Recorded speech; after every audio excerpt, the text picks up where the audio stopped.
I remember a few years ago, I was in Australia and spoke at an event with some very, very successful entrepreneurs, and they took me out to dinner afterwards, and there was 4 guys and 2 ladies and 2 wives. And I asked them, I think it was like 12:30 in the morning, I asked just everyone at the table, what's your purpose in life?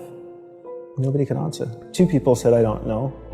2 guys rambled on for 5 minutes, which meant they had no idea. One lady had no, one of the wives said, I don't know. The other wife started talking, and then she broke down and attacked her husband. Simple question, what's your purpose in life? No idea. What color is your tie, Brian? I think it's red. It's red, right? I mean, not very difficult to answer.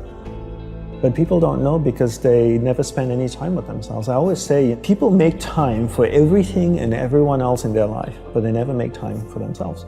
If you go up to someone who you know and say, like, would you like to catch up for coffee? Let's do coffee.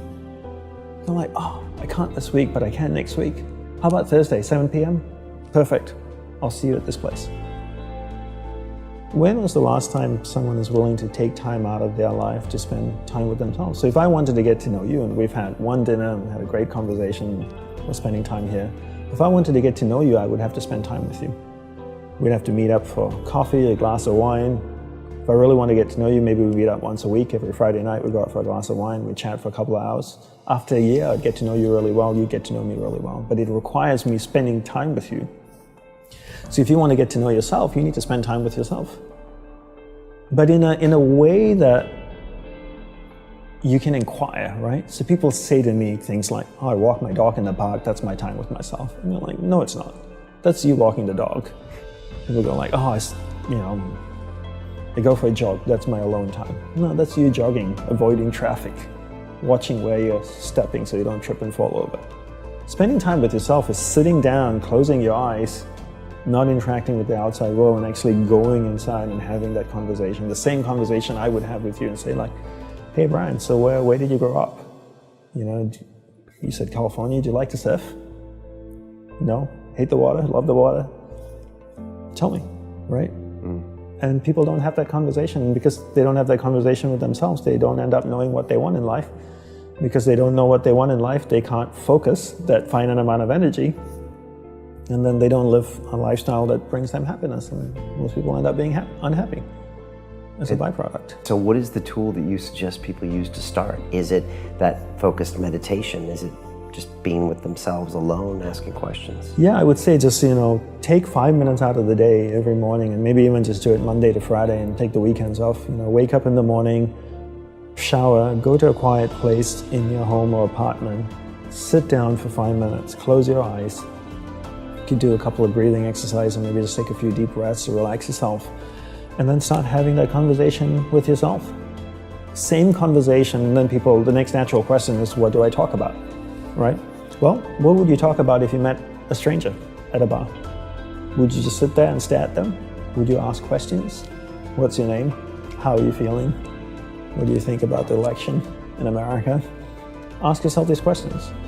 Have a conversation the same way you would have with a stranger with yourself. And when you have that conversation every day, the initial conversations would be very superficial. How I'm feeling today, I'm hungry, didn't like the show we watched last night. And then after a week, we're not going to be talking about that. If we met once a week for 6 months, by month 3 or month 4, our conversations would be so much deeper, right? We'd be talking about much more personal stuff. And then you'd really get to know yourself. Right, and you're diving deep and just trying to find out what you really want, what motivates you. Right. Who you are, how you're treating the people you love. Exactly. How you're treating yourself. Right. And that conversation doesn't happen on day one. Sometimes it does, but most of the time it doesn't. It comes after the 5th or 6th or 7th conversation. When you feel comfortable, when you can trust the other person with more deeper personal stuff. The same way you have to trust yourself too.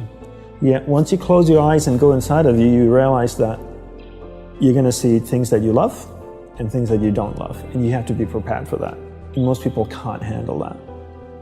They can close their eyes and go in and see all the things they love about themselves, but the things that are unpleasant makes them open their eyes and go, this is absolutely useless. I could definitely use my time in much more productive ways. And then they get up and they leave. That's the reaction when they kind of see something they don't want to engage with. Okay. Why am I sitting here? It's an absolute waste of time. I got a to-do list, I can go get things done.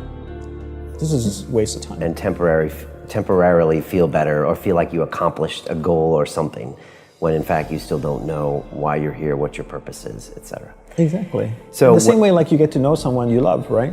You see all the good things about them and all the not so good things. This is part of the package, right? But you love and accept them because you love that person. In the same way, you need to take that approach with yourself.